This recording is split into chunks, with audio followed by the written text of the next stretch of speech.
Estimados alumnos, bienvenidos a una nueva clase de tornería. En el capítulo de hoy veremos las propiedades mecánicas de los materiales y también haremos un repaso de los ensayos industriales más utilizados para definir estas propiedades. Comencemos. Las propiedades de los materiales son el conjunto de características que hacen que el material se comporte de una manera determinada ante estímulos externos, como la luz, el calor, las fuerzas, el ambiente. Los materiales que se necesitan para elaborar un determinado producto se diferencian entre sí y los vamos a elegir en función de sus propiedades. Las propiedades de los materiales se pueden agrupar en base a distintos criterios. Nosotros, desde un punto de vista técnico, vamos a establecer la siguiente clasificación: propiedades sensoriales, físico-químicas, mecánicas o tecnológicas. En esta oportunidad desarrollaremos cuáles son las propiedades mecánicas de los materiales y los principales ensayos que se utilizan en la industria para determinar las características de cada una de ellas. Antes de comenzar a describir propiedades mecánicas de los materiales, debemos definir dos periodos que transitan cuando son sometidos a esfuerzos que les producen deformaciones. Periodo elástico: al aplicar un esfuerzo en un material, naturalmente se produce una deformación, pero cuando cesa, la deformación desaparece, volviendo el material a su geometría original. La ley de Hooke establece que las deformaciones son directamente proporcionales a la fuerza aplicada. En el periodo plástico, el material no regresa a su forma original después de retirar la carga aplicada. Por consiguiente, las deformaciones no son reversibles, sino permanentes. Este periodo culmina con la rotura del material. Hagamos un breve repaso de los esfuerzos mecánicos, los cuales usualmente pueden someter a los materiales con los que trabajamos a diario. Esfuerzo de tracción.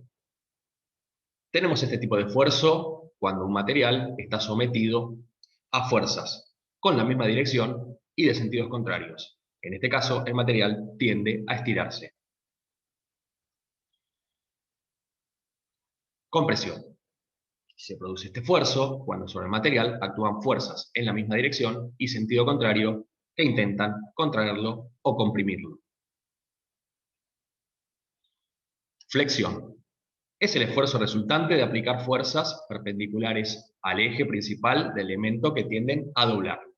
La flexión produce compresión en la parte cóncava del elemento y tracción en la parte opuesta, o sea, la convexa.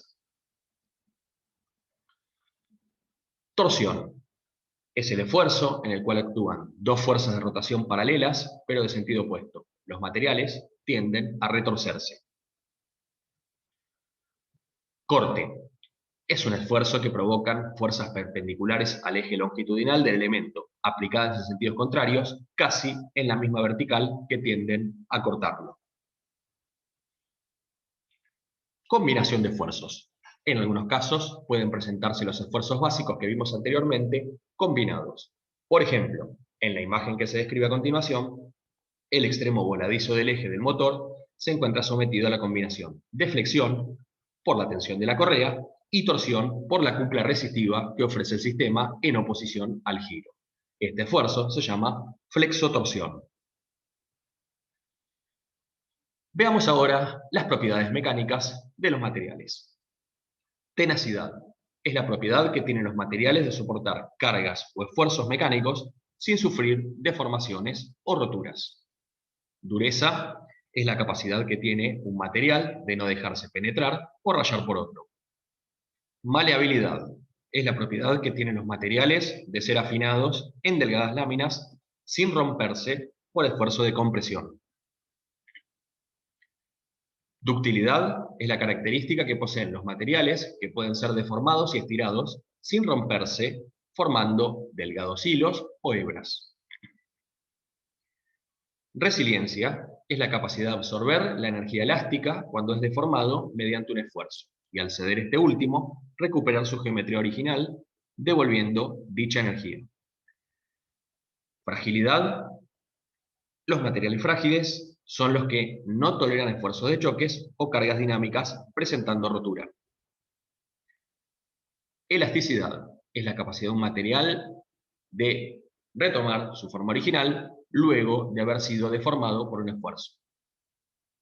Plasticidad es la propiedad que tienen ciertos materiales de poder ser deformados permanentemente y de forma irreversible.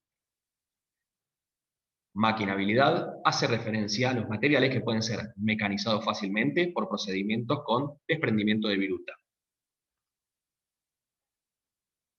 Acritud es la propiedad que tienen ciertos materiales de aumentar su tenacidad y dureza tras haber sufrido deformaciones en frío.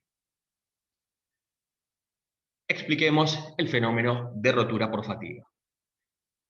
Es el fenómeno que se produce en los materiales por haber estado sometidos a esfuerzos mecánicos cíclicos que le produzcan deformaciones, acentuando el proceso cuando las cargas sean dinámicas y las deformaciones en este periodo plástico. Veamos los ensayos industriales más utilizados para determinar las propiedades mecánicas de los materiales. En este caso, veremos la máquina universal de ensayos. Se utiliza para someter al material a distintos tipos de esfuerzos y de esta forma evaluar su tenacidad. La máquina generalmente tiene actuación hidráulica y nos entrega el resultado del ensayo a través de un gráfico dinámico de carga aplicada en función de la longitud de la deformación. Se pueden realizar ensayos de tracción, compresión y flexión, entre otros. Veamos el ensayo más conocido y más utilizado, el ensayo de tracción. Consta en someter una probeta de un material determinado a un esfuerzo de estiramiento hasta su rotura. El material se coloca en la máquina de ensayos, siendo sujeto mecánicamente por los extremos a un juego de mordazas. Luego, por medio de la actuación hidráulica de los cilindros de la máquina, la probeta comienza a ser estirada hasta su rotura. Durante el procedimiento, constantemente, se monitorea la longitud de estiramiento en función de la carga aplicada, lo cual queda registrado en un gráfico dinámico. Vemos en la imagen el gráfico del ensayo de tracción para un acero SAE 1030. Podemos ver diferentes límites o periodos que se establecen en el gráfico. En el momento inicial vemos la primera curva ascendente, establece el periodo elástico, el cual llega hasta su límite. En ese periodo, si cesa la carga, el material vuelve a su longitud inicial. Luego atraviesa un periodo de fluencia. En este periodo, los materiales tienden a deformarse plásticamente, pero también en forma elástica. Quiere decir que al cesar la carga, parte volverá a su geometría original y parte no volverá. Luego pasa a un periodo plástico, donde el material se deforma directamente de forma irreversible hasta llegar a un límite plástico. Ese límite es el máximo esfuerzo que puede soportar el material. A partir de ahí empieza a producirse el fenómeno de rotura. En las imágenes de la derecha vemos la probeta en su geometría original, en la primera imagen de la izquierda, en la del medio, cuando ya superó el límite plástico y comienza a producirse la estricción, donde su sección comienza a ser más delgada en un punto crítico y luego pasa a la rotura. Veamos un pequeño video de un ensayo de tracción.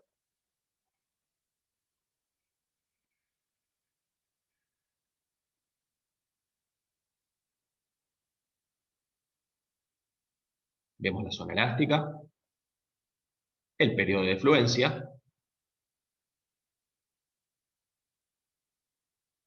la zona plástica,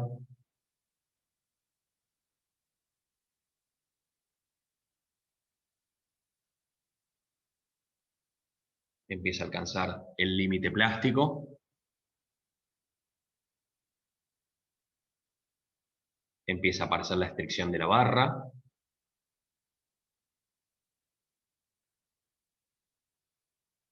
la barra comienza a ceder,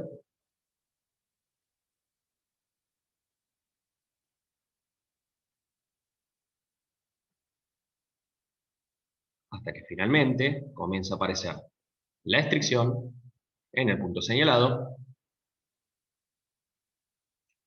achica su sección y esa caída abrupta es la rotura. Veamos en cámara lenta la estricción y la rotura. Ahí tenemos la barra con su rotura característica. Veamos ahora los distintos ensayos de dureza más utilizados. En primera instancia, el ensayo de dureza Brinell. Se utiliza para este ensayo un dispositivo llamado durómetro, el cual posee un sistema de pesas y palancas para aplicar presión sobre el material a medir, a través de un punzón cabeza esférica construido en un acero extremadamente endurecido. Luego de un tiempo de presión, se libera la carga y el punzón habrá dejado incrustado una impresión en forma de casquete llamada impronta. Una vez retirada la carga, se produce a medir el diámetro de la impronta con una lupa graduada que podemos ver en la imagen de la izquierda. El resultado de la medición surge de dividir la carga aplicada por la superficie de la impronta. En la imagen de la derecha vemos la vista a través de la lupa graduada que nos permite medir con precisión decimal y centesimal el diámetro de la impronta. Vemos una tabla de durezas características, promedio, de diferentes materiales. Por ejemplo, el aluminio tiene una dureza promedio de 20 grados en la escala B de Brinell, un acero inoxidable 250, un vidrio 482. Veamos ahora el ensayo de dureza Rockwell. Conceptualmente es similar al ensayo Brinell, pero en este caso el punzón penetrador generalmente posee forma cónica con punta de diamante. Es un proceso de medición más dinámico que el anterior, ya que el mismo durómetro acusa el valor de dureza al retirar la carga. Dependiendo de las durezas, se utilizan escalas HRA, HRC o HRD. También existen, para materiales más blandos, HRB, HRE y HRK, donde en vez de punta de diamante se utiliza una pequeña bolilla. Veamos las escalas de dureza. Con la escala A, cuyo punzón tiene forma de diamante, la carga principal, 60 kilopascales, vamos a medir aceros tratados y sin tratar, materiales muy duros, chapas duras y delgadas. En la escala B, medimos con esfera de un 16 de pulgada, con 100 kilopascales, aceros recocidos y normalizados. Con escala C, a 150 kilopascales, con punta de diamante, aceros tratados térmicamente. En la escala D, también con punta de diamante, vamos a medir principalmente con 100 kilopascales aceros que hayan sido cementados. La escala E, la escala F, la escala G, la escala H y K con indentadores con forma esférica de un octavo y un 16 de pulgada. Vamos a medir materiales blandos, principalmente metales no ferrosos.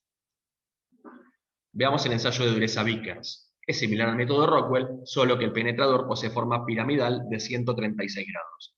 El resultado de la medición surge de contemplar la carga aplicada y la diagonal de la impronta. El resultado se expresa como HB. Vemos en la imagen de la izquierda un durómetro moderno Vickers.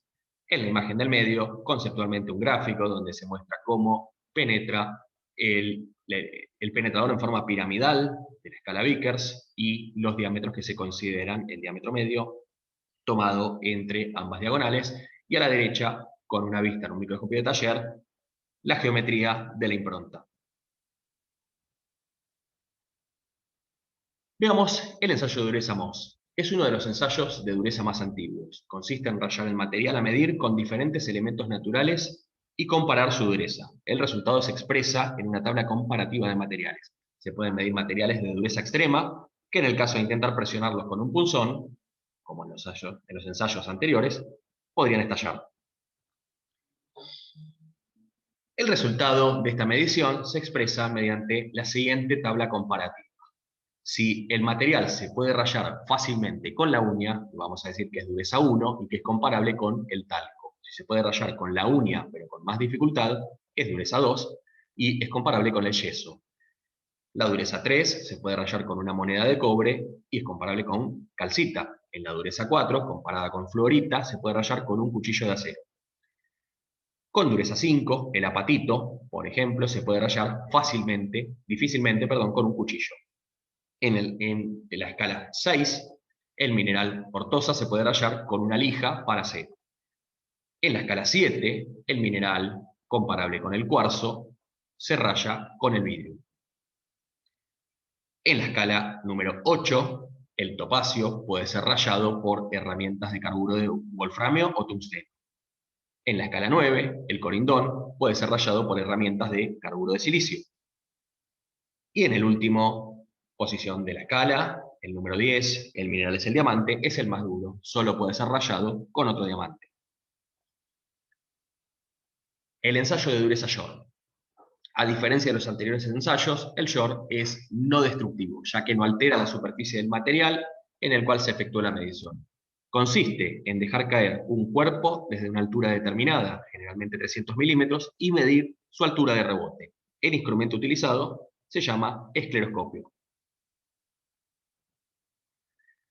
Se utiliza generalmente para medir la dureza de materiales de elevado periodo elástico, como cauchos y polímeros.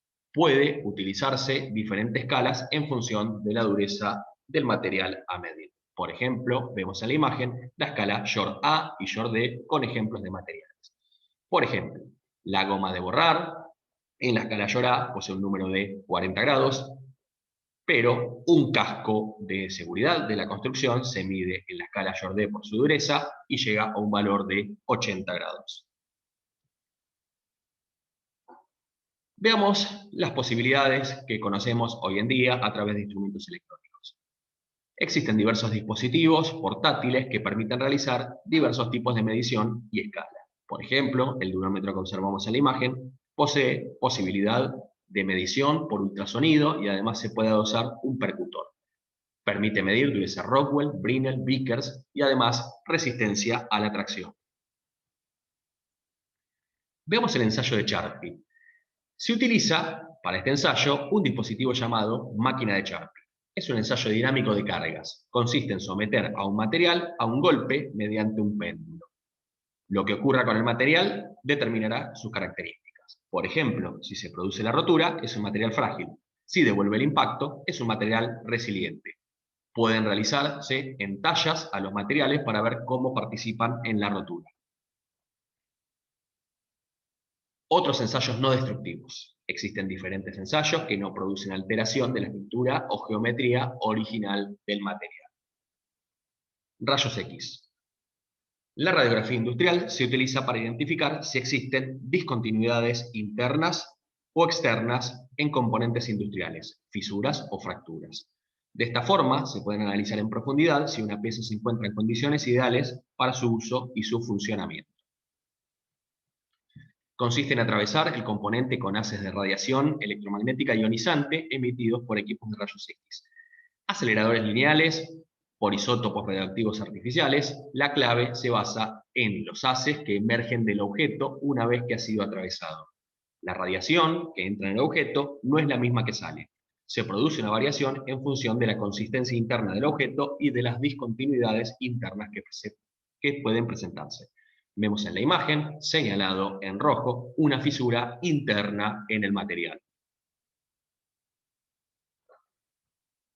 El ensayo de ultrasonido. Este método se basa en la medición de la propagación del sonido en el medio que constituye la pieza para analizar y tiene aplicación en todo tipo de materiales. Definimos el ultrasonido como ondas mecánicas vibratorias, o sea, para que se propague el ultrasonido se requiere que las partículas del medio, ya sea líquido, aire o sólido, oscilen alrededor de sus posiciones de equilibrio.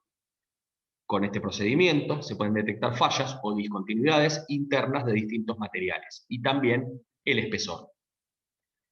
Consiste en apoyar sobre la pieza a medir una sonda emisora y receptora de un dispositivo electrónico generador de ultrasonido.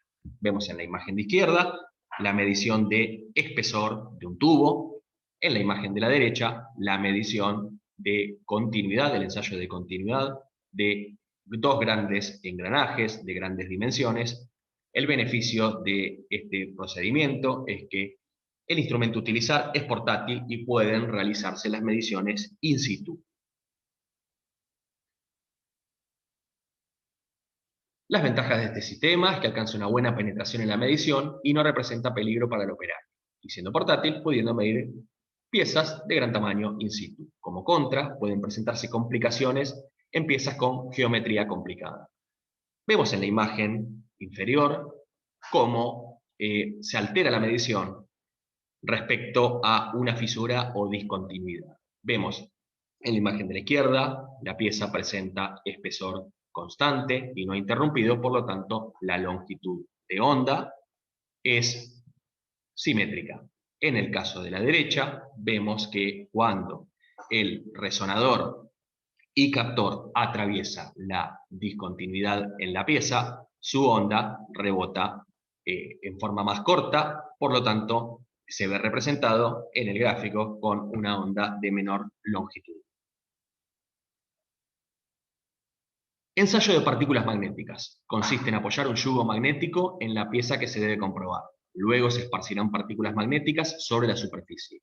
En caso de haber alguna discontinuidad, en el material se interrumpe el flujo magnético y se verá en el espectro formado por las partículas. El ensayo se limita a materiales ferromagnéticos. Permite detectar discontinuidades superficiales y de poca profundidad. Solo se detectan fallas transversales al flujo magnético, lo que obliga a realizar distintas mediciones girando el yugo. Tintas penetrantes. Se utiliza para detección de discontinuidades o fisuras superficiales en materiales. El procedimiento consiste en aplicar un líquido coloreado o fluorescente a la superficie en estudio, el cual penetra en cualquier discontinuidad que pudiera existir debido al fenómeno de capilaridad.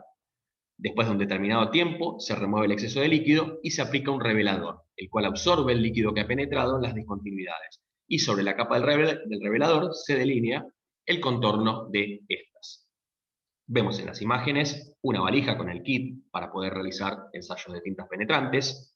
En la imagen del medio, esquemáticamente los pasos a seguir para efectuar este control. Y por último, en la imagen de la derecha, vemos cómo se aprecia una fisura superficial de una pieza. Muy bien amigos, hemos llegado al final de la clase. Gracias a todos por participar. Les recomendamos suscribirse a nuestro canal. En breve estaríamos subiendo más videos. Gracias a todos.